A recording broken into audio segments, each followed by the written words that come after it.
Good evening, participants and chief and guest speaker. A very warm welcome to the today's fourth session of International Virtual Mediation Summer School 2021, conducted by Nivaran, an initiative by mediators of the Supreme Court of India. I'm Abha Sharma, host and moderator for today's session. Before we start, I would like to request the participants not to interrupt in between the lectures. You will get sufficient time at the end of the session to ask your questions by raising your hands. You can also put your questions in the chat box. I'm profoundly delighted to take an opportunity to introduce today's guest speaker, Mrs. Sushila Sarathi, who is a designated senior advocate practicing at the High Court of Karnataka, Bangalore. Madam Sushila is a trained mediator and a master trainer from Bangalore Mediation Center.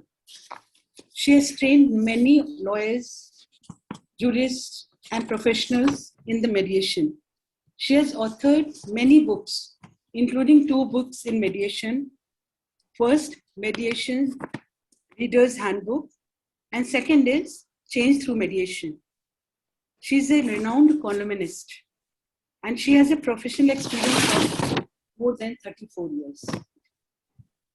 In the three earlier sessions by eminent speakers, we were enlightened about the historical perspective of dispute resolution, development of mediation culture, introduction of mediation, definition and process of mediation, differences between mediation, conciliation, arbitration, and litigation, an overview of conflict and styles of conflict, conflict management, resolution, and transformation. So, friend participants, by now, we have a fair idea as to what mediation is. I will now take you to today's topic on communication skills needed for a mediator, verbal and non-verbal. Communication plays a very important role in the process of dispute resolution.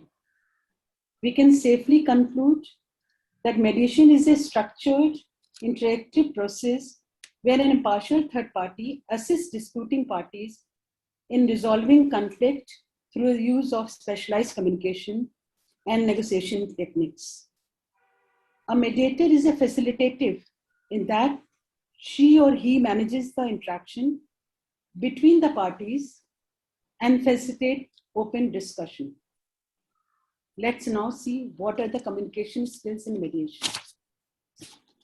Effective communication is at the core of successful mediation. This entails active listening and not just hearing what the party says. A mediator is triggered not to listen. To listen is a very federal. When we hear, we take a sound in, but when listen, you process the information into receipt. A mediator contributes to both verbal and non-verbal communication. A verbal communication is transmission of information or a message through spoken words. And non-verbal communication refers to transmission of information or message from sender to receiver through the use of, without the use of spoken words. That's non-verbal. It includes written communication, body language, tone, attitude, and other modes of non-verbal expressions.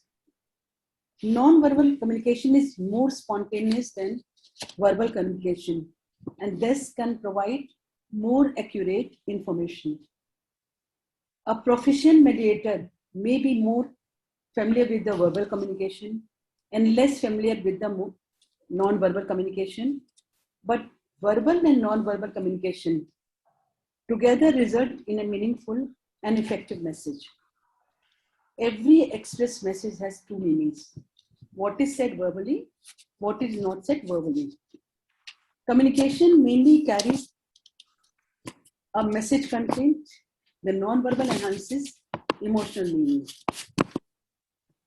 Key communication skills needed for a mediator are active listening, quieten the mind, then focus on the speaker, take your own time, maintain eye contact, attentive posture, acknowledge what is being or said or suggested, acknowledge emotions, empathize, clarify, avoid assumptions, and then summarize.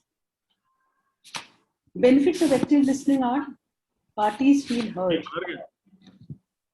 They repose trust in the mediator.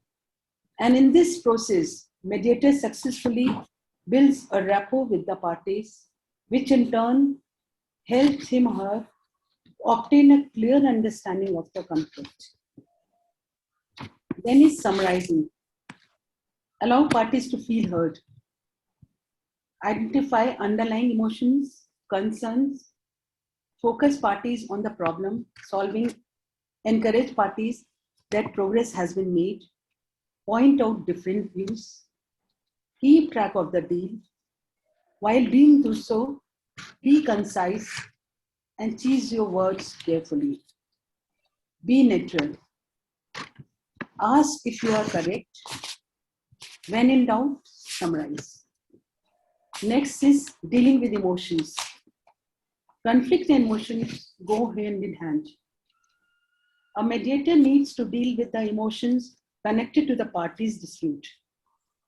Failure to recognize and address the emotional underpinning of a problem will often make a resolution impossible in a mediation. On the other hand, when the parties feel their emotions have been acknowledged, they have less need to constantly repeat themselves and can move forward.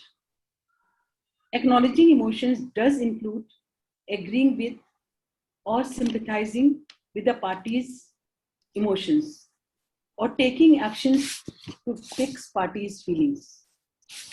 The mediators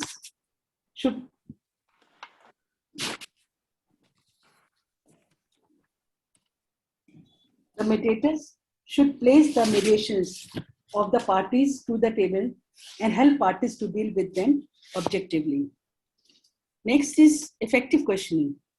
Effective questioning helps the mediator in gathering information, clarifying or understanding, refocusing a wondering speaker, opening up a position, and closing on a decision. Neutralizing. Parties to the mediation often are upset and they may use inflammatory language. A mediator must always control the process in such a way as to refrain the parties from using such language. Neutralizing involves going around the incendiary words or to reach the feeling or interest behind them. Last is reframing. Perhaps the most sophisticated and difficult communication skill for a mediator to master is the art of reframing an issue presented to move towards resolution. Reframing involves taking a statement or a concern, then focusing on a specific behavior or options to be negotiated. Ultimately, reframing allows party to look situation from a different perspective. Artful reframing is a wonderful tool for breaking away from complaints and positions of the parties and moving towards solutions.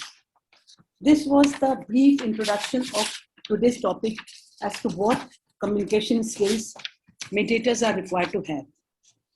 Now I invite our guest speaker, Sushila Sarki, to take it further. Thank you. Wonderful. Wonderful is not the word. You have told everything. Words. You have laid a wonderful foundation, a strong foundation. Hearty congratulations to you. So, ma'am, we want you to elaborate this. Yes. Greetings to one and all. Let me tell you how I have structured this. I have structured this keeping in view the fact that most of you are students and most of you are budding advocates. Probably if you want to take it to a higher level, maybe you need more inputs. This is only to be considered or taken as an introductory session on communication skills. That's what I would like to tell each one of you. Let me begin with that caveat. Now, why should we insist so much on these communication skills? If you have seen any person extremely at a very higher level, standing at a higher level, or if a person has achieved anything in a given role, it is because of the fact that he or she has mastered communication skills related to that particular role. Each role needs a particular set of communication techniques and skills. I may be a very good lawyer, but I may not be a good mother. I may be an excellent mother-in-law, but I may not be an excellent or not even a good daughter-in-law. I may be a good daughter, but I may not be a good neighbor. Why is it so? It's because each role requires certain sets of communication skills. And when we mess up with those communication skills, probably we are going to lose our credibility in that particular role as far as that particular role is concerned. Let me take you through a famous quote by Vygotsky, who is a Russian philosopher. Russian philosopher Vygotsky has done a wonderful research on words and thoughts. Most of our problems are because of two aspects. One is that we don't know what words to be used in our communications, and one is because of us not having control over our thoughts. These are the two aspects. I'll just push it onto slideshow. Kindly bear with me for a minute. Yes. Yes.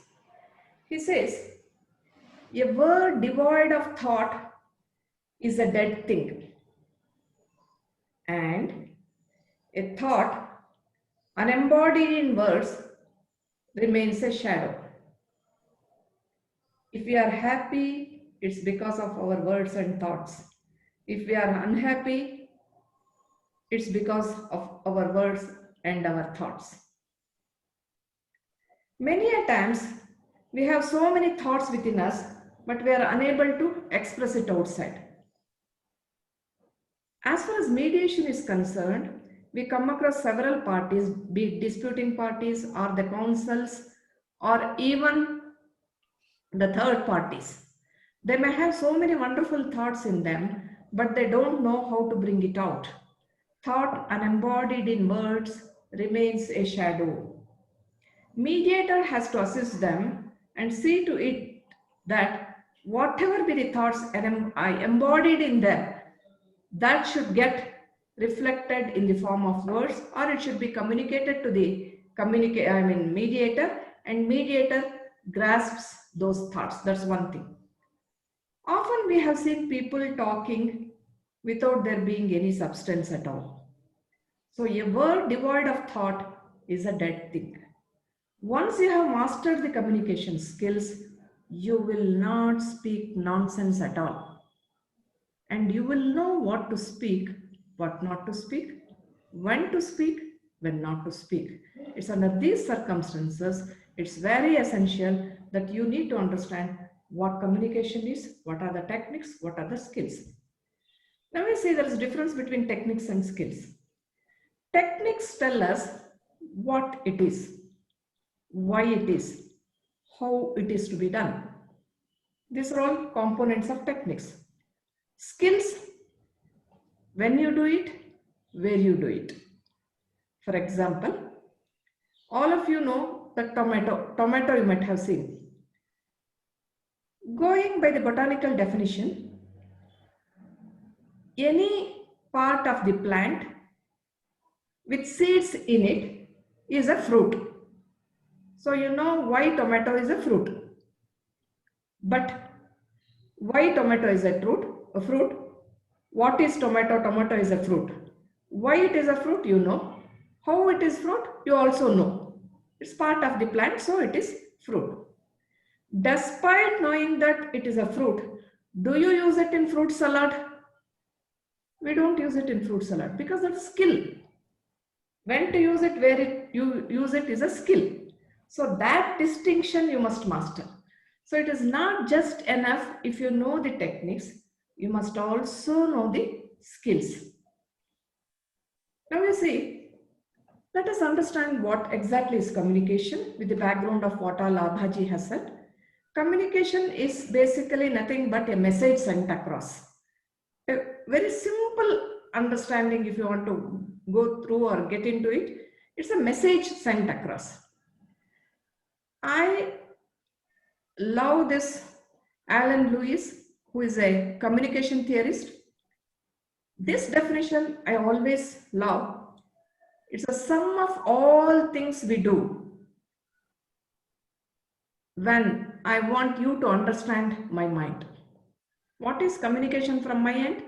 All that I do, now I am communicating with all of you.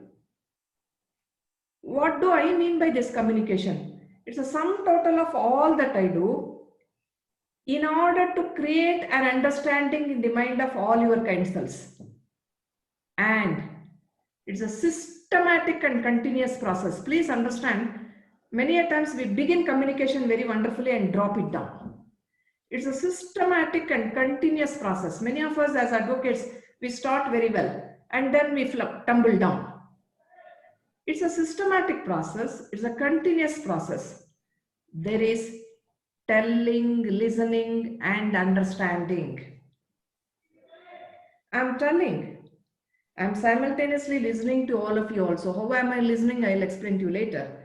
And I'm understanding whether you people are understanding or not. So it has got all these three components: telling, listening, and understanding. So communication is generally, by and large, is considered as a message sent across. Please see this. Can you see this? There are two birds there.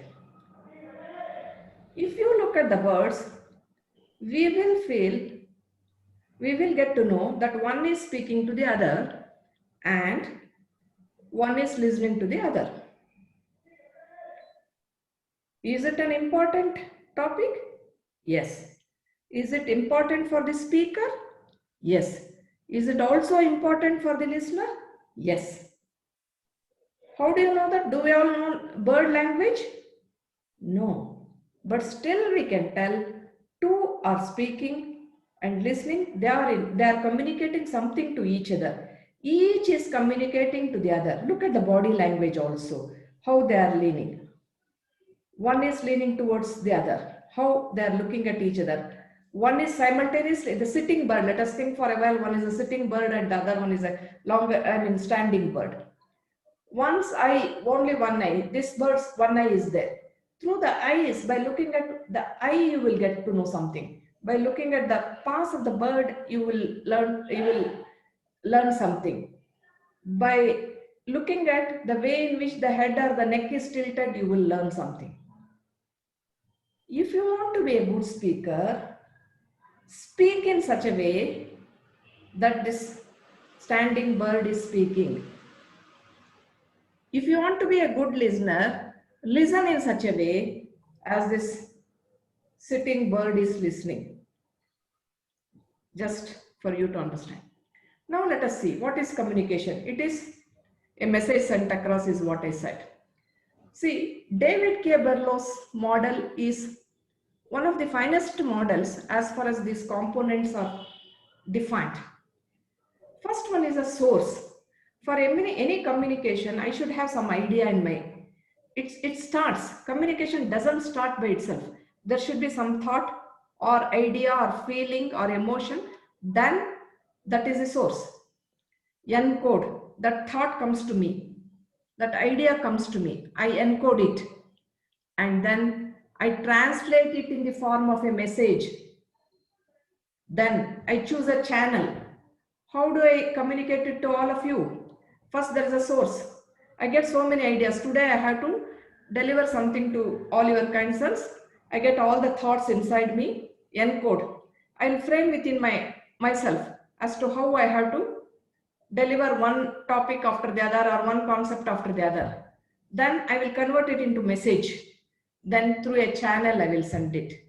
The channel can be either through words, spoken or written, or can be by gestures or whatever it is. The channel, it refers to a tool that we use to send the message from one person to another person. The person who sends the message is known as sender. The person who receives is known as a receiver. Once I send the message, the person who receives is a receiver. He decodes what I code and send it. You decode it and then try to get the meaning of it. You understand the meaning of it. What I have told you now, you start and oh, this is what it is. This is what it is. You will understand that. That is, you give your meaning and then feedback. You give your answer to me. That's a feedback. But there is one important thing which is to be noted by every mediator, or which we focus, even in counseling we focus, even in cognitive behavioral therapies we insist that this part is very important, which that's where David K. Berlow's model is so, profoundly appreciated. It is the ninth one, that is noise. Noise is a component of our communication. What I mean by noise here is very important. Noise is an interfering element. Anything that was not present in the original message but perceived by the receiver is a noise. That is where the communication gap comes. As soon as I come, Abha looks at my saree and says, oh, I feel, look at this lady. She is not appreciating. She is not happy with the way in which I have dressed. This is not she has sent, but there is an interfering element here. That interfering element was never there in the original message. She really intended to appreciate my saree, my dress, everything. But what did I get there? That is the noise, interfering element. That's where the role of mediator comes. Whenever there is a communication gap, what was the noise that had brought the communication gap between the parties must be specifically noticed by the mediator, and see to it that if that could be removed, so that the message sent and message received becomes one and the same. Now we say sender sends the message, receiver receives the message. Channel can be words or gesture, whatever it may be. The message can be thoughts, feelings, ideas, emotions, etc. Encoding and encoding starts from the sender. Decoding happens at the receiver's end, and feedback is the reply given to the communicated message. There are some secrets of communication. One communicates only when one wants to communicate. For example, you will not talk unless you decide to talk, and you will not keep silent unless you decide to keep yourself silent. So for silence also, for talking also, both ways, if you want to communicate something, you have to decide. There is a family function at home, my husband's home, I don't want to be a part of it. I'm a very talkative person. Notwithstanding me being a talkative person, I go there and sit quiet like that. Why? I have decided not to speak. One communicates only when one wants to communicate. Okay, I'm not talking, fair enough. But am I not communicating something to them? All of them know that I'm a very talkative person. I want to communicate to them that I'm unhappy with each one of you. That's why I'm silent. I'm communicating that. How am I communicating to them? Through my silence. This is one aspect. Another thing is, let us go to the next. Communication is a straight path. Once I have said something, I can't withdraw it. That's where we must be very, very careful. Chosen words, measured thoughts must be the principle. Please understand, please underline it. Whenever we speak, chosen words, measured thoughts. Now you see, I tell something, I presume that you have also taken it in the same way. That's another aspect. One of the secrets of communication is it's a straight path. Whatever I have sent from here, once I have sent it, it is like a Ramaban. I can't withdraw it back. Supposing you have not understood it properly, or if you have misunderstood it, then we have to use another communication skill, that is clarification, to tell, look, I did not mean like that. What I meant was only this. Please understand it in this form. That is where the role of mediator comes. So one of the communication secrets of communication is one communicates only when one wants to communicate. Communication is a straight path. And please understand on one more thing. Communication to one becomes communication to all. Or communication to one becomes communication to many. As soon as I enter the guest room, that's the room where this whole this webinar is organized, I come there, I sit there. The moment my brother Santan Krishnan comes there, I just turn my head this way. What am I communicating to him? I don't want to talk to you, my brother. But all of you will come to know that the chemistry between Sushila and her brother Santana Krishnan is not all right. So when we communicate, that too when we make our faces, particularly we being advocates, we will be speaking from here. The judges are 3 feet above. They are sitting there. They can understand by our body language itself what we are talking, what we are not talking. Please understand, communication to one becomes communication to many. Now we said another secret is meaning of the message always depends on the receiver, not on the sender.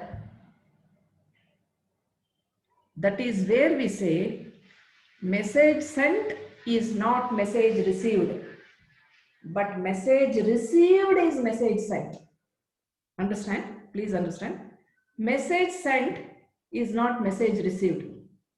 Message received is message sent. I'll give you a small example to make you understand. In one mediation, there were 2 widows. Suit for partition was filed. It was the son's self-acquired property, Hindus. So as class 1 heirs, mother should get 1 share. Son's wife also should get 1 share. Both the widows, only son had died, no other children for that widow. That son had left only wife, no children. So there were 2 widows. 1 single house had to be partitioned between them.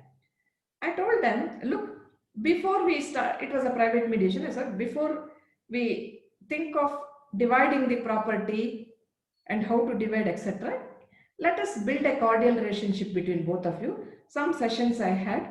Then I said, please develop cordial relationships between both of you, strengthen it and get back to us after 15 days. After 15 days, the daughter-in-law comes and tells me, oh, madam, it was fine. What did you do? She says, my mother-in-law is a very nice lady. I have sent 15 Puran Polis. It's a sweet to my mother-in-law. Fine. When I talk to mother-in-law, I get her to private session. Mother-in-law says, madam, you send back the file. We will file suit and we will litigate in the court. Why? My daughter-in-law wants to kill me. Why? I'm a highly diabetic patient. My daughter-in-law has sent 15 Polis to me. I get the daughter-in-law, and in a private session, I ask her, may I know why you sent the police? Madam, you only told no. that develop cordial relationship. When my husband was alive, he was telling, this sweet you prepare so well. My mother loves this sweet. If you send this sweet, if my mother eats this sweet, she will forget that you are a Christian and she will accept you. Look at this. The message sent from here is love, affection, gratitude towards her deceased husband. But message received here is threat to life 307 IPC.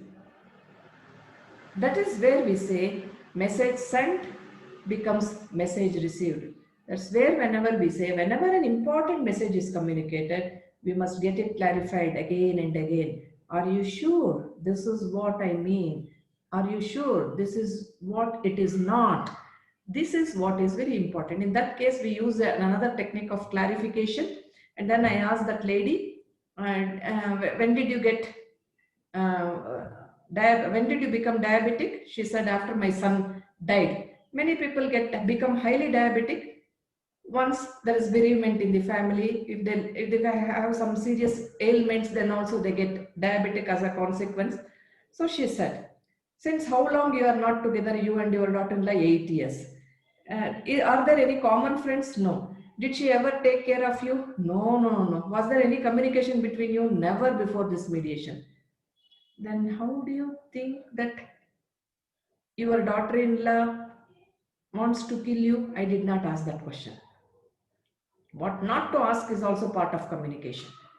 I just kept quiet there, requested the daughter-in-law to come there, arranged for a joint session, and asked the daughter-in-law, why did you send the poor and poli sweets? She explained, these are the reasons why I sent. I did not tell the mother-in-law that your daughter-in-law had this good intention, because she will think that this is not the original idea of that daughter-in-law, but madam has interpreted it that way. Look at this.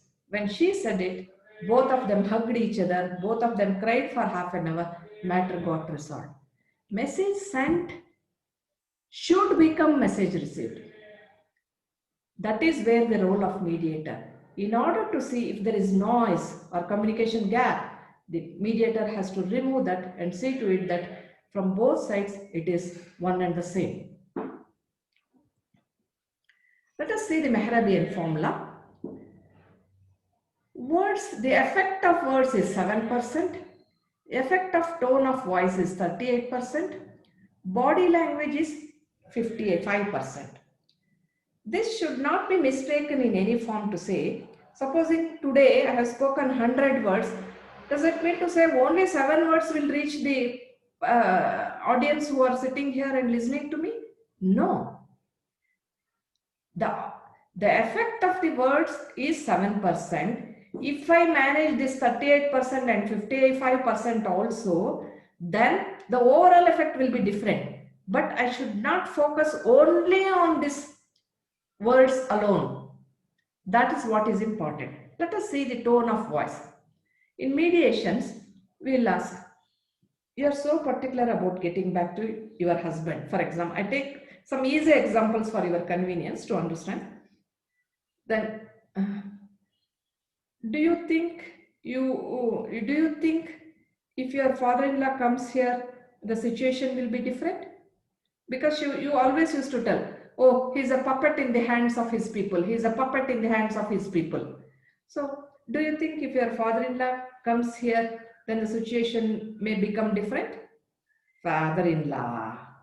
She will open her mouth like that. All she said is father-in-law. But how did she say? Father-in-law. That means this lady doesn't have respect towards father-in-law. Or she doesn't count him. What about your brother-in-law? Brother-in-law. Okay. What about his youngest sister? Fine. Youngest sister? See here. I said, what about his youngest sister? The way in which I use the words are same. They are just words. Effect of words is 7%. Father-in-law, brother-in-law, sister-in-law, same tone, same words. But when I said father-in-law, she repeated father-in-law in a different tone. Brother-in-law in a different tone. Sister, that's sister-in-law in a different tone. That's where you need to catch. Body language is very good. Supposing I tell you, you all come, please be seated. Please be seated. Please be seated. Showing this finger, prohibited. We should never talk to people like this. Sit there, please sit there. Please sit there. Please sit there. Which one is good? This one. Open hand gesture makes a big difference. Maybe the three words are same. Please sit. Please be seated. Please be seated. Please be seated. Please be seated means I am unhappy that you are standing and intruding. Please be seated. I am trying to control you. Please be seated. I am requesting you to sit. You are my guest. I want you to sit. I am showing my respect to you. This is how you need to understand. That's where if you talk like ABCDFGH as advocates, as mediators, or as advocates assisting in mediation, you should know your tone of voice is very important. Where you highlight a point, where you settle it down, where you speak it in a lower volume, where you raise your volume, all these things are important. That's where if you get trained in mediation, this will help you in enhancing your advocacy skills. Wonderful your submissions to the court will be. You will never be an arguing counsel. You will be a counsel who will be making submissions to the court. And it will be an appealing submission. The court may agree or disagree with you. Notwithstanding that, your presentation will be wonderful. Now let us go to another point. Verbal communication and non-verbal communication. Verbal communication, all that is said through words. It can be oral or written communication also. Now you see, before going to this, I would like to request you to consider what is the importance of the words. Say an average human being can speak 100 to 180 words per minute. If you look at the way in which I am speaking, it can be anywhere between 80 to 90 words per minute. That is the range in which I am now speaking. Supposing 150 above all, it's all for news readers, they may be able to speak. But I am speaking at the level of 100 words per minute. But what is your brain capable of? Your brain can collect 400 to 500 words per minute. It has got so much of capacity. Brain wants 400 to 500. What I am giving is 100 to 150. There is substantial boredom factor of 350 words. 500 minus 150, 300 words are missing there. What happens? Brain goes away somewhere. When I am talking about communication skills, you will think about dosa, or tomorrow what dress you should wear. Tomorrow should I go to court, attend to that case or not? Why the hell did I come here? Should not I have been there? Your mind takes its vacation. It goes on vacation. That's where if you are an effective speaker, you will speak in such a way that there is no boredom factor at all. Though I can give you 100 words only, if I am an effective speaker, before I give another 100 words to you, to fill the 350 words gap, you will not take something else from outside. Dosa, idli, nothing. Only whatever I have told you keeps moving there. That's where some speakers are effective speakers.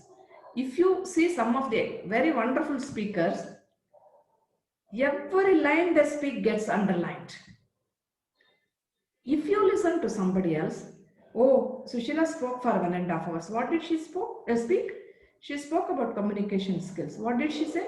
She said so many things about communication skills. You will not remember anything. Because I am not an effective speaker. An effective speaker is one whose every sentence that person speaks gets underlined and gets into the mind of the listener. That's where you should be an effective speaker. About active listening, Abha has covered many things. I just want to request you to see the picture in which the ears are shown there. So effective listening or active listening, whatever it is, It is not passive process. That's one thing you have to understand. And it's a process where you try to avoid the boredom factors. You make your presentation, or you make, when you're talking to your servant, you make your conversation so very interesting that she listens to you and she says yes to you. Can you please come, after you tell something, then you tell, can you please come tomorrow instead of coming only once in the morning? Can you come twice? My mother-in-law, my so many guests are coming tomorrow. She will say yes. Because you have made her, you have given her so much stuff, and there is no boredom factor. She has listened to all that you have said, and what's your demand, she has understood. She will say yes. That is where effective listening is avoiding the boredom factor. Effective speaking is avoiding the boredom factors. Effective listening also, you should constantly try to see to it that the boredom factors do not intrude and you do not go on mental vacation. Most of the mediations, when they are venting out emotions, you know for sure what she is going to tell next. You can write her story. After she tells one paragraph, you can write her story. You will go on mental vacation. Enough, enough, enough. You should not go. Now you see, non-verbal communication is a wordless communication. It consists of hidden messages. It can be silence, it can be inaction also. I told you how I was silent when I went to my husband's side gathering. I was not talking to anybody. Inaction, I was not helping anybody. Everyone was moving here and there. I was sitting like this. That's an inaction, but still it communicates.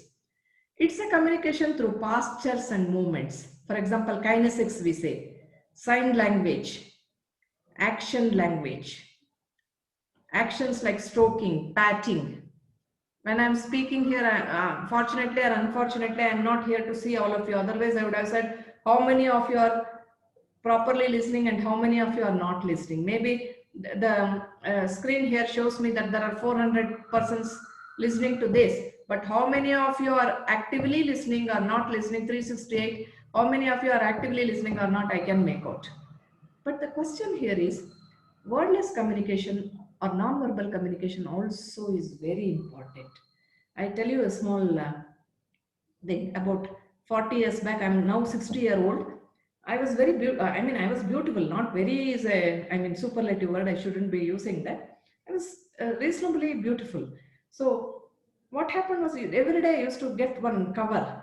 When I opened the cover, there used to be a rose flower. Some fellow was sending it to me. So we caught hold of the postman. A group of 2-3 girls, we caught hold of the postman and found out who was sending this, because one boy used to come and put it in the post box. There used to be only one post box, one post office and one post box, small village. So we found out who was that. He was a very ordinary porky fellow. So then we all thought of teaching him a lesson. We found out where he stays. Then what we did, in those days, we used to use these Hawaii chappals. Paragon was the chappal. So we went to the show shop and requested him to give the box. He refused. But we requested like anything, begged like anything to give that Paragon shoes pocket, over which there will be a chappal. That sign of the slipper will be there. We cut it. We put it in the cover and sent it back to him. That means from him, message sent from him is love. I love Sushila. Message from my side to him is, I will kick you. Maar dalungi tumhe. So this is message, hidden messages. So you need to understand. I'm just giving this as a broader analogy, but all said and done, in most of the mediations, you should understand the non-verbal cues. A lady who had agreed to sign for divorce, at the end of the day, she was holding her Mangal Sutra. Mangal Sutra is something that we use in our Indian tradition to mark or to show that we are married to somebody. At the time of marriage, they put this.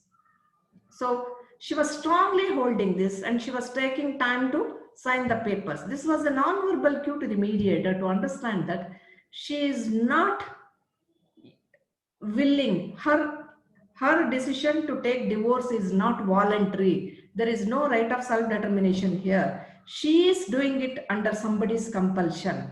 Immediately the mediator, the learned mediator said, no, let us not go through this settlement today. Let us look at it. Let us have some more sessions.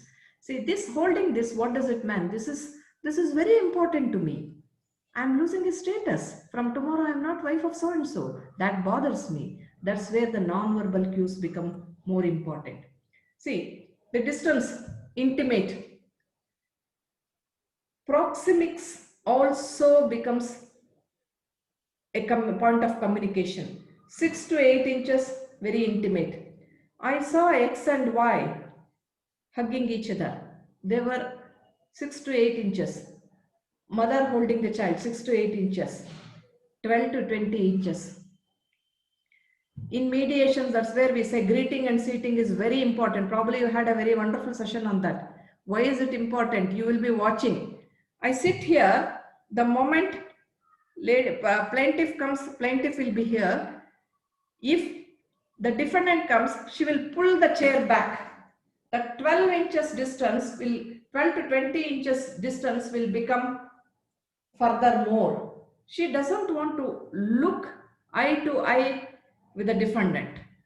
That's where you will also know there is no chemistry here. But you see, there's a case filed for divorce. The wife is sitting here. I call the husband also for joint session between only two of them. His mother and sister were there. Then he was pulling his chairs back. But when his mother and sister were not with him, on the next date of hearing, what he did, he pulled his chair closer and he was sitting like this. I was sitting here, the lady was sitting here. Why should he? 6 feet to 100 feet is public. Sonia Gandhi ji, Manmohan Singh ji, Modi ji Tata करते हैं. मुझे भी टाटा है, आपको भी टाटा है, सबको. What does it mean?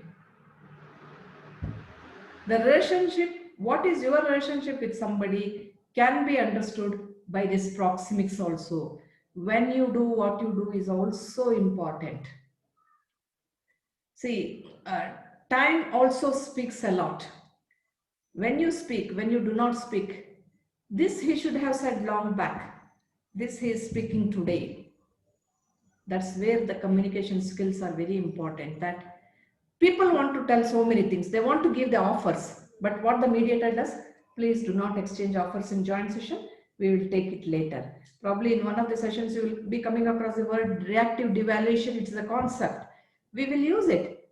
In order to avoid reactive devaluation, we will see when the offer should be exchanged. Only at that particular time we will do it. This is also an important factor to be removed. Effective speaking has got 4 elements. Contents, without content we should not speak. When you have nothing to be communicated to the other person, in order to fill the silence, do not communicate at all. Do not try to communicate at all. Sequence, you must go in an order. Brevity, it should be very short. Talent is not to use 2 words where you can use 1 word. Underline that. Clarity. Clarity is very important. What is clarity? Fire is hot. Any doubt on this? Ice is cold. Any doubt on this? As mediator, as advocate, there has to be absolute clarity. Even when you are canvassing a gray area, when you are addressing the court and making submissions, and if it's a gray area, you should have clarity that it's a gray area where law requires to be evolved. So these are the 4 components of effective speaking and effective writing.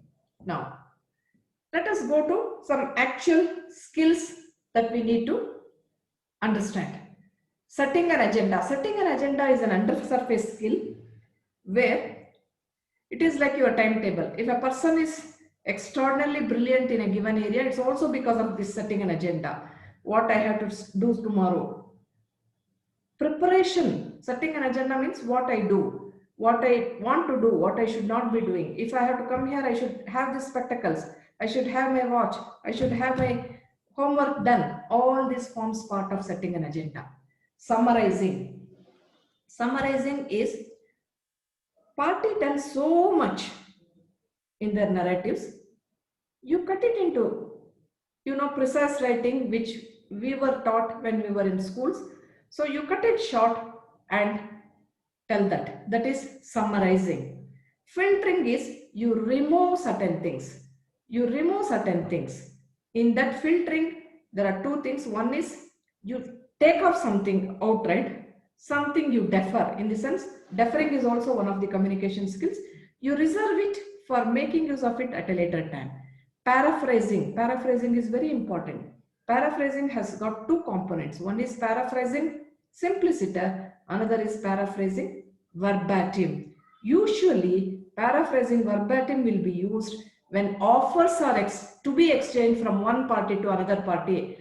See, A is agreeable to close this issue if he is given 2 acres of land, 1 bungalow in Delhi, 1 car, 1 mother's, 1 nose ring, all these things.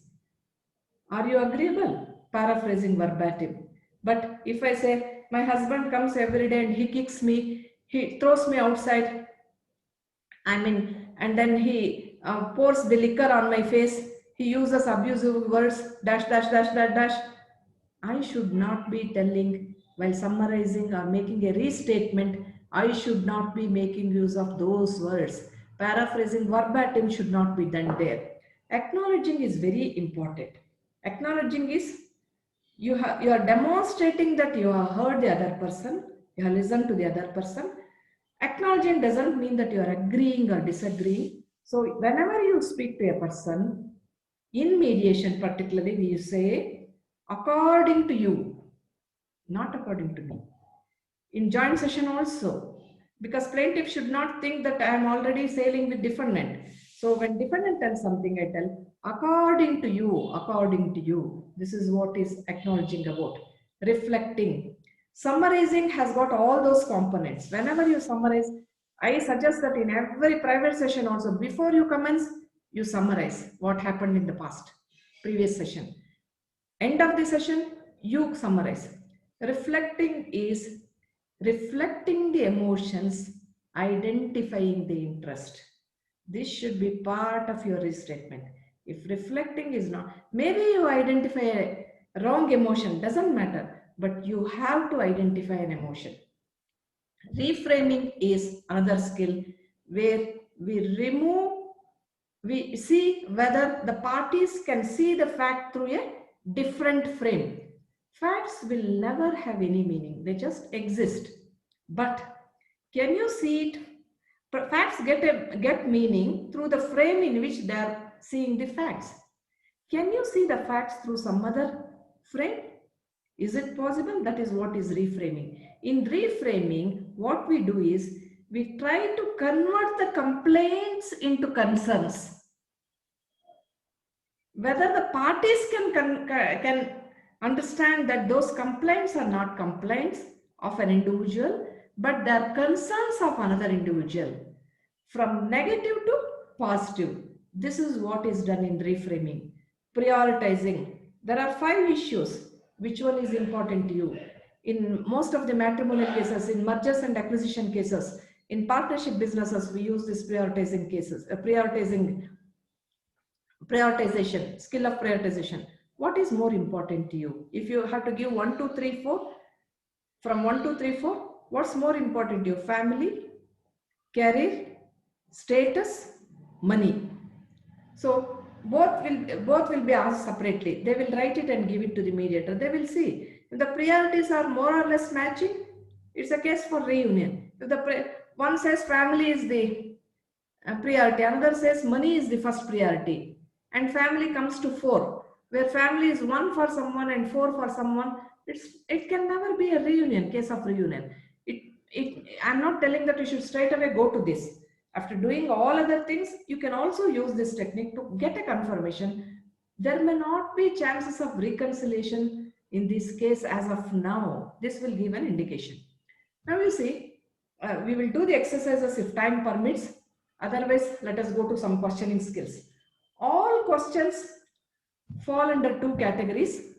One is open-ended and another is closed-ended question. Closed-ended question is a question, the answer to which is very short. It runs into 1 or 2 or 3 words maximum. Open-ended questions are questions, the answer to which runs into several sentences. It can be 5, 10, 20 or 100 also. So open-ended questions and closed-ended questions, majority of the questions fall under this category. Leading questions in mediation can be asked. There is nothing wrong in asking leading questions because directing and redirecting are two techniques that we use. So in order to direct a person towards something, can you tell something about your children? Can you tell something about how are you planning about your child's education? Where do you want your daughter to study in India or abroad? Leading questions you can ask. Hypothetical questions. Hypothetical questions are questions wherein you put a party in a hypothetical situation and think from that perspective. This is one idea of asking hypothetical question.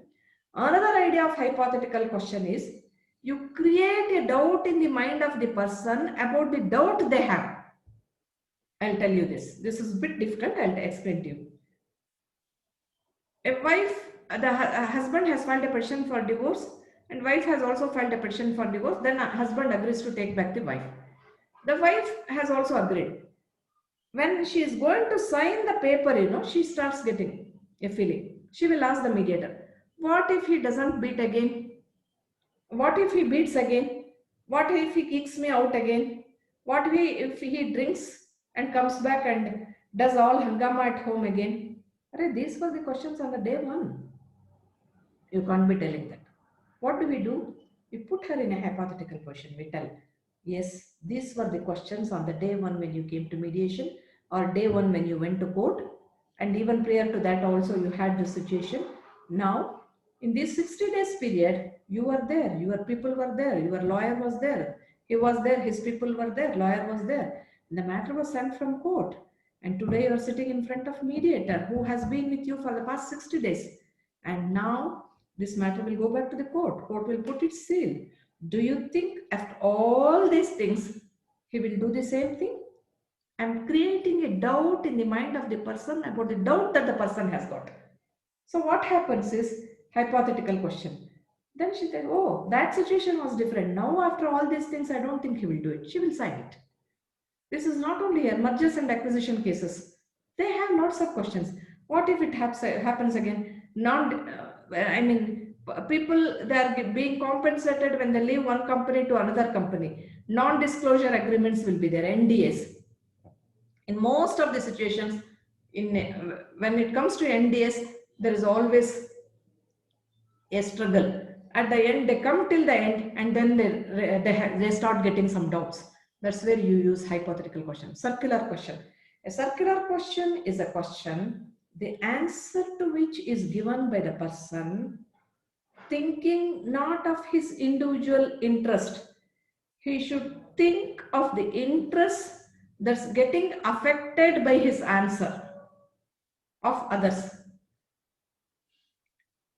If I answer a circular question, if a question is asked to me by somebody, I can't give answer only thinking about my health, my happiness, my interests alone.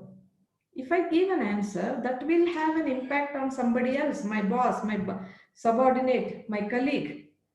I should think of the impact that answer is going to make on other persons and then give the answer. Most of the times, wherever there is a long-standing relationship, be it a tenant and landlord case, or a long-standing partnership business relationship, or a family case, we use this circular question. For example, I tell you, a husband is asked, what would you like to do to see to it that you are happy, your wife is happy, your mother-in-law is happy? So he can't give answer from his perspective only. Same question we will ask the daughter-in-law also, wife also. What do you do? What can you do so that you are happy, your husband is happy, mother-in-law is happy? Mother-in-law also we will ask. Then all of them will arrive at some conclusion. Okay, I will have a house and keep my mother-in-law in a place which is nearer to my home. I keep going here and there. My wife will go and attend only. We will all have family functions there. Some arrangements they will make. So circular questions are always of very important, they are very important wherever long-standing relationships are there. Contextual questions are there where you ask only with regard to particular context. Tell me something about how your partnership with Mr. X failed. Rating scale question. How do you rate your marriage? Good, bad, okay? People like me will say worst. And people like my husband will say best. Possible. Rating scale questions. See, in mediation, in Indian, strict Indian culture, we don't give a proposal. So what we do is rating scale. Are you agreeable? He says, I will give 4 lakhs rupees. This person says, I want 5 lakh rupees. Are you agreeable to take anything between 4 and 5? For example, 4.75, 4.25, 4.5, like that. Ask the other person from top to down. Ask this person from down to top. Both of them want to set like 4.5, but their ego holds them. Then you ask this rating scale question. Inch questions, 1 word answer. How many children do you have? 5. Bipolar questions. Bipolar questions are questions where what happens is the answers can be extreme. Do you want to get back to your husband after 20 years of separation? She can say yes, she can say no. Dichotomous question is a question to which answer is yes or no. For example, you ask me, are you married? I may say yes, I may say no. This is a dichotomous question. But bipolar questions are asked where the answers can be extremes. So you have to ask this question at the last stage where there can be only 2 answers to a particular problem. There are no multiple options. Options are only A or B. Option is divorce or reunion. Option is being a partner or walking out from this, not being a sleeping partner or being managing director, nothing of that kind. Mainly when 2 options are there, you ask bipolar questions. Reflective questions are asked where parties should be given sufficient time to think. And strategic questions are also there. Strategic questions are asked where there is a motion from the status quo position. You ask a very strong question. These questions cannot be asked on the spot. Mediator has to take paper and pencil, work on the case history, and then frame some questions, keep it ready. These are the questions I am going to ask because mediator will speak very less. She will not be continuously asking questions. Hardly 2 or 3 questions, but those questions will be very effective. Reflective questions, evaluative questions, they have to think of so many things and then come out with answers. Divergent questions are also very important because that will make a party think about different options. You see the wife coming with her father always. There is a separation of 5 years. Now the husband says, I am ready to take. But the wife is having some dilemma. Then you can ask probably a divergent question like this. Assuming for a while, touch wood, let it not happen. Assuming for a while you had no father or your father had not taken you back when you moved from your husband's house. Then what would you have done? She may say, I would have somehow lived with this person only, case of reunion.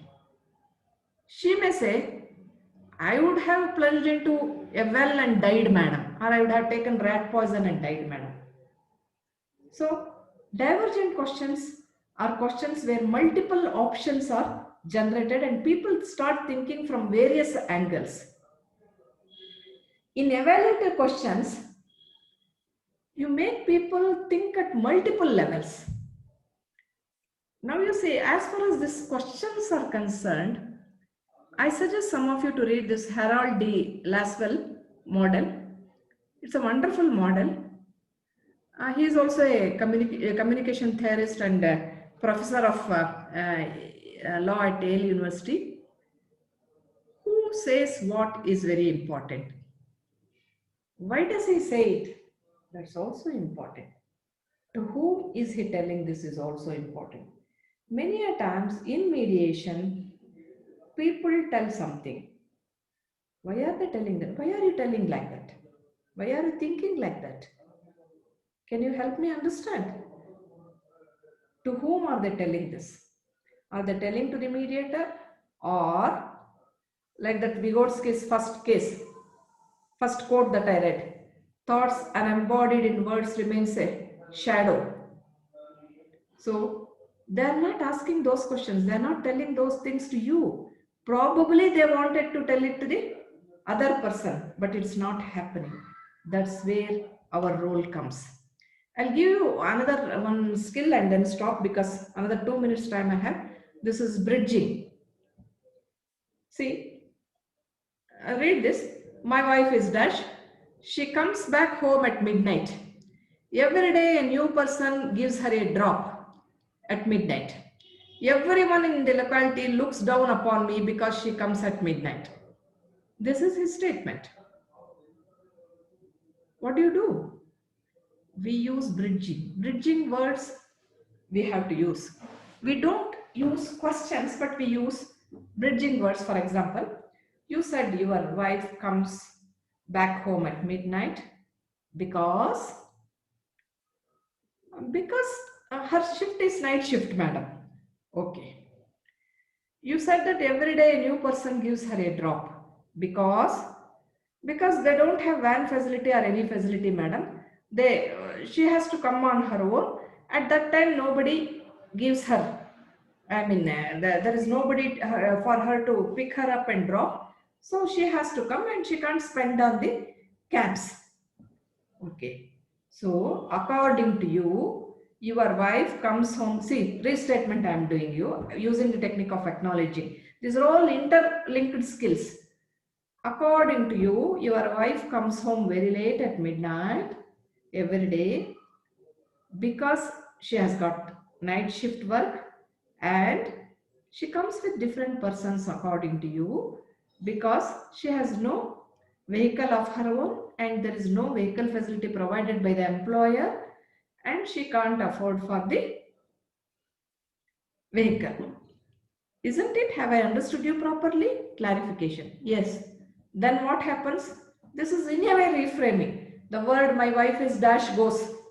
People look at me because she comes at midnight goes. I did not touch those two sentences at all. But see how nicely I have got it changed. This is how you need to work. I'll give you husband. She dresses up like a model. At times she overdresses. Why should she use so much of lipstick, so much of powder every day? Why should she use sleeveless blouse? In our family, everyone uses traditional dresses. Without gungat, no one will go out. What do? He explains this to the mediator. This is one of his greatest grievances against the wife. Do you know, Mr. Ashok ji, do you expect your wife to be traditionally dressed? See here, what did I do? I removed the complaint. He says, yes. Then I go to the wife and I ask, assuming for a while your husband wants you to see traditionally dressed, what do you feel about it? Assuming for a while, I tell them. Because this is setting an atmosphere, setting an agenda. Setting an atmosphere is also a wonderful communication technique. You have to use that. Before you talk something, you have to set the atmosphere and then start. Assuming for a while your husband wants to see you traditionally dressed, what are your views on that? Why not, madam? I'll be very happy. Matter got closed. Next day, while signing the agreement, she came traditionally dressed, putting her gungat and big bindi and all. And then this may look silly, but it happened. And after 1 or 2 years, when I was in a mall, I see the same lady wearing a jeans pant and a small t-shirt. That issue of dress faded away between them. Look at these things. What I am requesting you to consider here is many things happen because of our words and thoughts. If we had used these words to her, she would have got irritated for her own reasons. There was some person required to see to it that the communication gap is removed. So now it's time for me to stop, I think, because I have taken my hour's time as I promised. Thank you all for your excellent listening. And if there is anything to be done in future, I will always be at your service. Thank you all.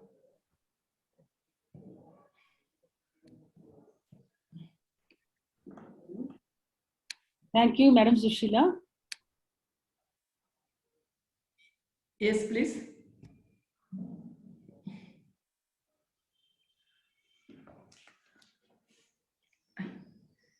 Abaji, you have to unmute yourself.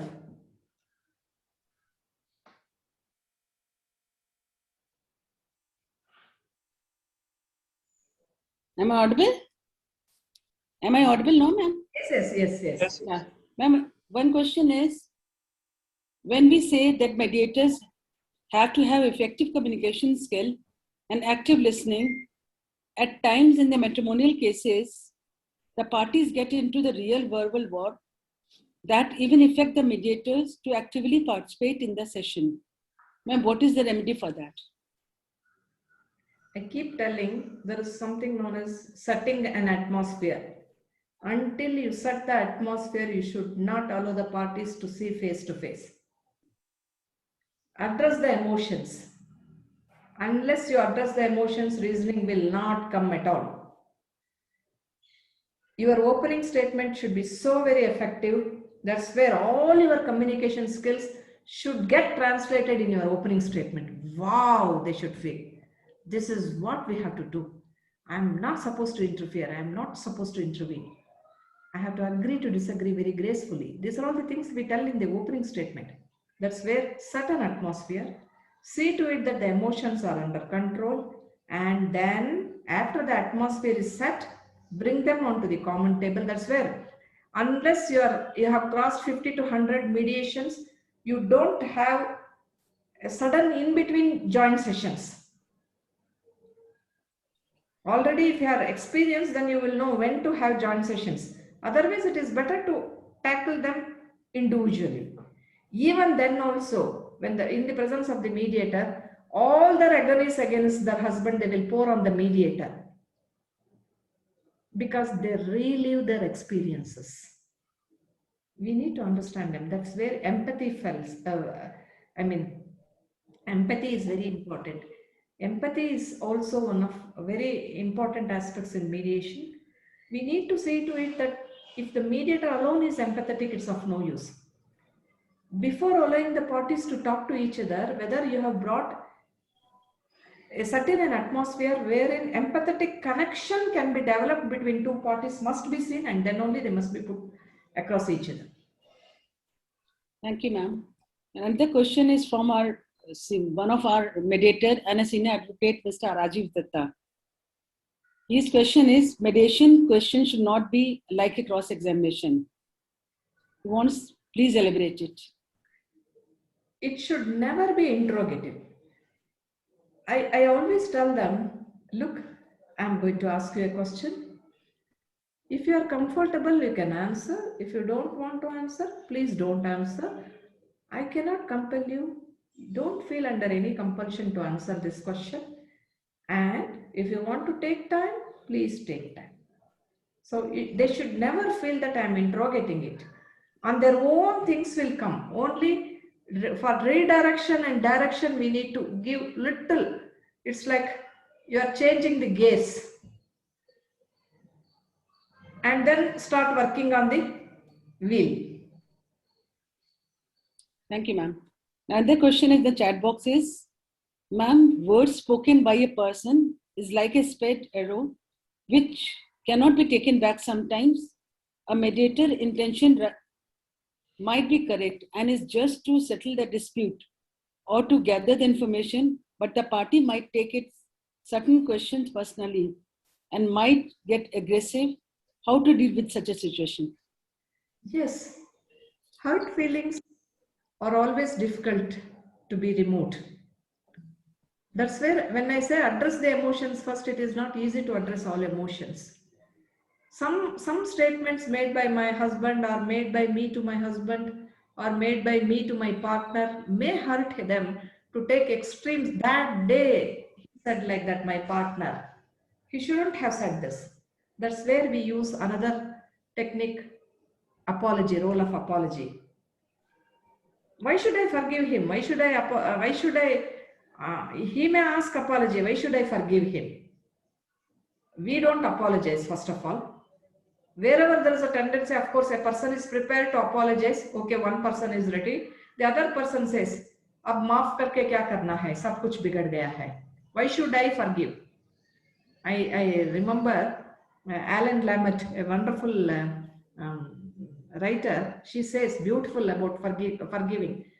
I use this often. I mean, in all my personal life also, I have always used this. See here, not forgiving is like drinking rat poison and waiting for the other person to die. Look at this, how nice statement it is. If you don't forgive, the fact that he has done this always remains in your tummy or in your heart, and it bothers you. And you want that person to die. Not possible, because the rat poison is within you. The rat poison within you has to come out, forgive. If you want to keep the rat poison, you can live with rat poison, but the other person will not die. What a beautiful way. We make use of sort of forgiveness and apology, whether they can make it, or at least a feeling of regret from the other side. Or while talking, when we bring empathetic connection, I did that on that day because of the situations. Probably today I wouldn't do that. They will tell. Then they understand. If we bring an understanding. That's why I go to the first sentence of communication. Telling, listening, and understanding.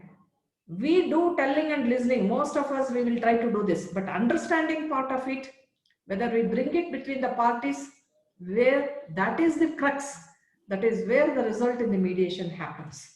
First two stages, yes. One other question in the chat box is, ma'am, how do you convince a stubborn person who doesn't want to admit that you are right and keeps arguing he or she is right? First of all, we don't name call anybody. We don't judge people by their observable behaviors. It is prohibited in mediation. We don't call any person a stubborn person. If a person feels he is right, he is right. If a person feels the other person is wrong, even to that extent he is right, according to him. That's where according to him is we use. Then we bring logical reasoning. When we bring logical reasoning, according to you, you are upset with this behavior of Mr. B. Can you help me understand why? What happened? So that model we use, when we use that model, David's model, who spoke what, why did he speak? That David's Berlow's model, when we use, you will understand that definitely there is some reason, and maybe he has labeled it differently. And we are not supposed to judge people, whether they are stubborn persons or not. According to mediation philosophy, we don't judge people. Every human being behaves because of the situations in which the person is put into. Ma'am, some people have raised their hands. I would ask them to unmute. And Aisha ji, you want to ask question? Please unmute yourself. Aisha Patel, please unmute yourself. Yeah, she's unmuted. Hello, can you hear me? Yeah, I can hear you. Please ask the question. Yeah, I was actually wondering, I wanted to collect the book on the handbook which Madam has written, mediation handbook. It's not available at all since the last 6 months, and I've been desperately looking for that book because it's like a Bible, honestly. So I want to own that, and I can't get a copy. So if Madam could share the links from where we can get that book. It's available in the Asia Law House, Hyderabad. I will request these persons, Asia Law House, Hyderabad. If you go to Google, you will get that. Asia Law House, Hyderabad people, they will give you that book. Thank you. But there's another Indrani Patni. Please unmute yourself. You want to ask the question? Yes, ma'am. Am I audible? Please. Be loud. You're not. Good evening, ma'am. This is sometimes when the matter is referred to us, I'm a senior advocate, to us as a mediator by the matrimonial code, the parties are represented by different advocates. When we try to bridge the gap and we try to remove the barriers, establish a dialogue between them at a point of time, we just sometimes ask them to do some exercise, as you already stated, that what is the preference for you. So that is in an elaborate way, give them 10 questions and say, suppose if you obtain divorce, what are the advantages and what are the disadvantages? If you do not obtain the divorce, what are the advantages and disadvantages, and things like that, so on and so forth. They are really very happy to answer and do this exercise in a really very nice way, but they report everything to their respective advocates. And I have this experience that they say that you answer this question in a certain way only because you have seeking for this relief in the court of law, and I'm supposed to see that you get this relief. They don't. So isn't it that a sensitization of advocate is very much necessary, ma'am?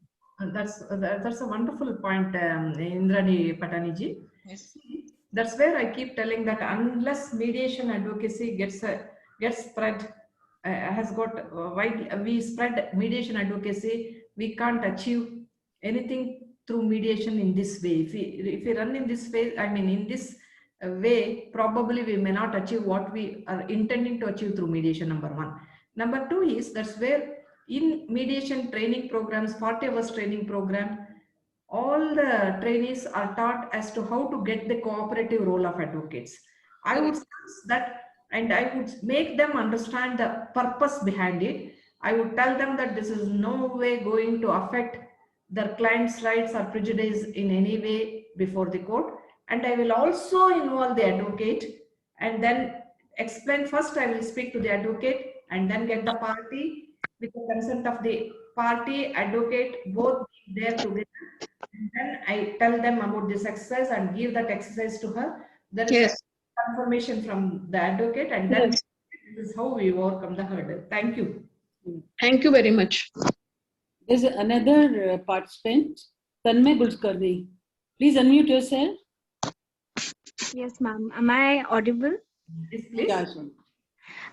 Ma'am, sometimes in mediation sessions, few parties, we feel that few parties have planned their whatever they want to say or whatever they want to argue.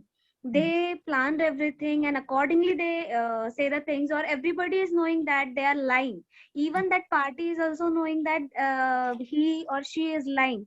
In such circumstances, what can we do to make them say what they really feel?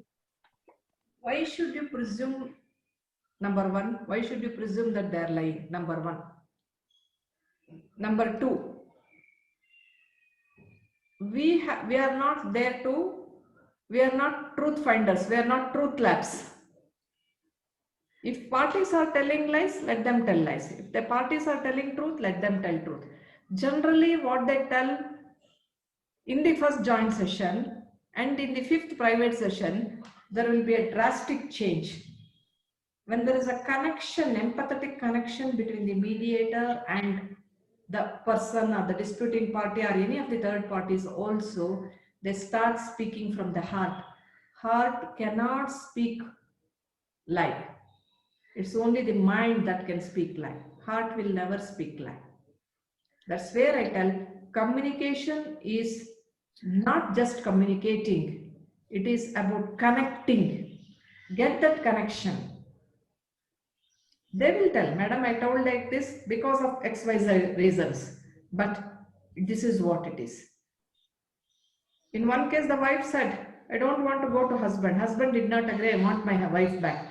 Then she told, these two children are not born to me. Sorry, not born to my husband. They are born to somebody else. Why did she tell that? She had claimed maintenance also. Why did she tell that to the mediator? She tells that. And she gives permission to communicate it to the other person. That person also, from the beginning he was telling, I want the custody of my children, they are my children, my children. He said in the mediation, to the mediator, I know for sure these two children are not mine. I know for sure that I am impotent. How did he tell this? You make them speak from the heart. That's where Okay, ma'am. atmosphere makes a very important role. These are all skills on which you have to, this doesn't come by reading, it comes by contemplation, it comes by reflection. One mediation you have done, you should have at least an essay of 100 pages with you. Why did this lady say so? Why did he not say so? What did he do? What was his facial expression when he said this? All these aspects. We are not here to find out whether they are telling truth or lie. Why should we bother about it? That's where, in one case, I keep telling this example. Husband said the marriage is not consummated. Wife said for the past 3 years of our marriage, we had wonderful sexual relationship. The mediator said, one of you is telling the truth. The mediator did not say one of you is telling the lie. Look at the Okay, difference. ma'am. Thank you. Yes, ma'am. Thanks a lot. There's another participant, Dr. Vikas Sharma. Please unmute yourself. Good evening, ma'am. A very good session. So I have a little doubt here. Day for yesterday in the session, we were told that the process we follow is that there is an introduction, then a joint session, then private sessions, and then conclusion. Today you said that till you know that the parties are going to be facing each other without too much of emotions, you should not bring them face to face with each other, which I would understand as a joint session. So in your experience, could you explain what you meant by that and how we can apply it in a real-time mediation session? Generally, we start with joint session. At times, even joint session, sometimes people do not want to say face to face at all. There are some extreme situations. There you can have opening statement, everything with one group of people in one room, another group of people in another room. Okay. That happens in a very rare stage.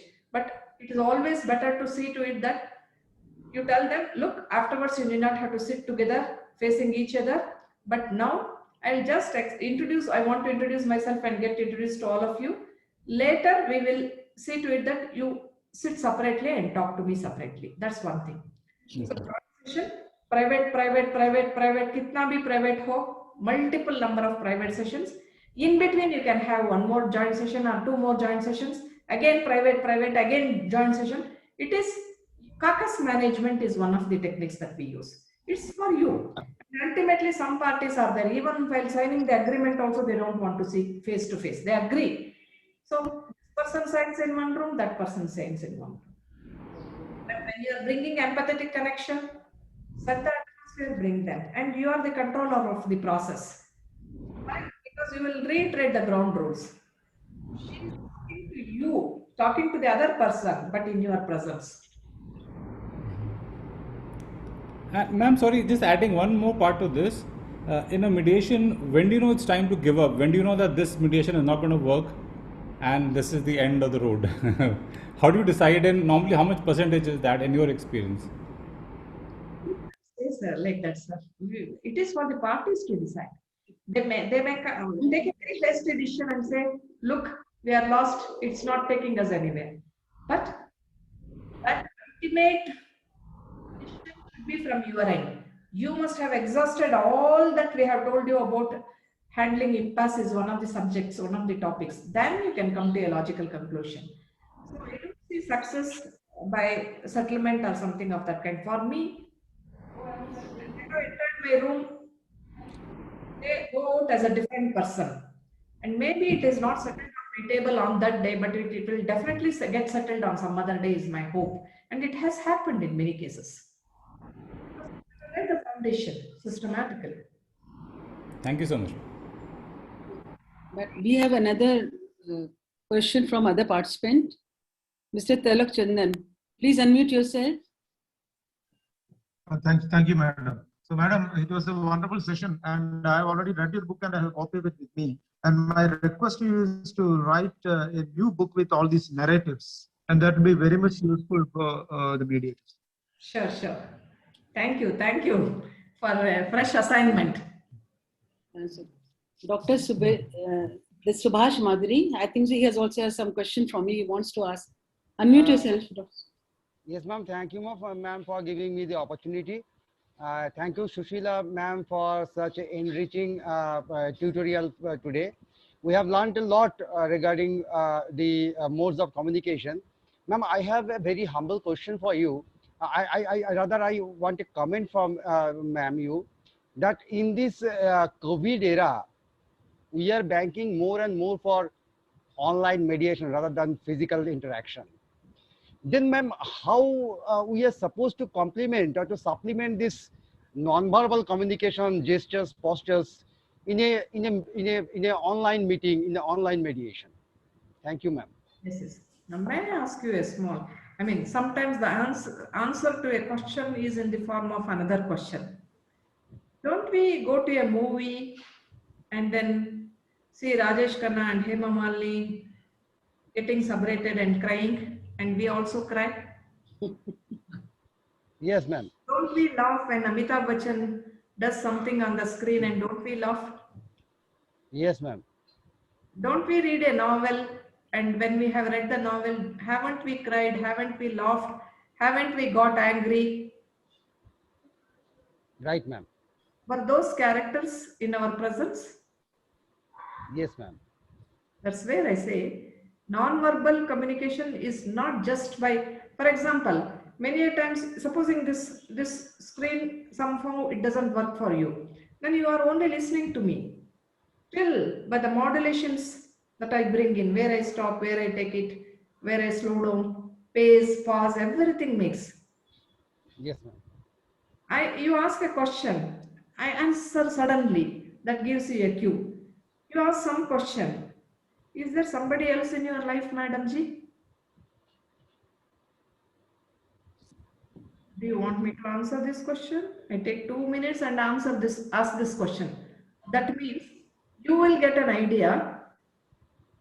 There may be some person.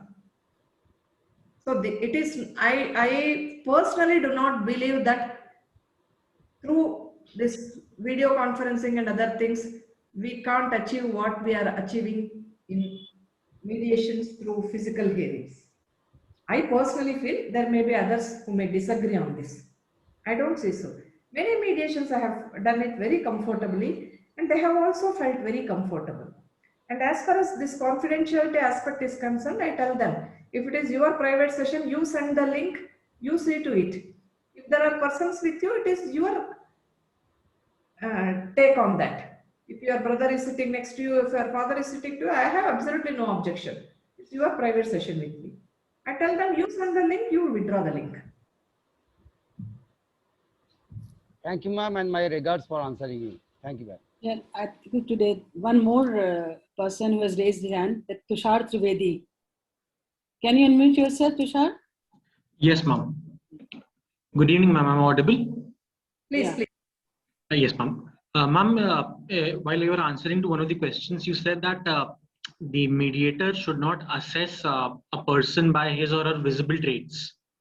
Like, say, I think the point was being stubborn. If someone is being stubborn, you said we should not assess them by what is evident when they're being stubborn.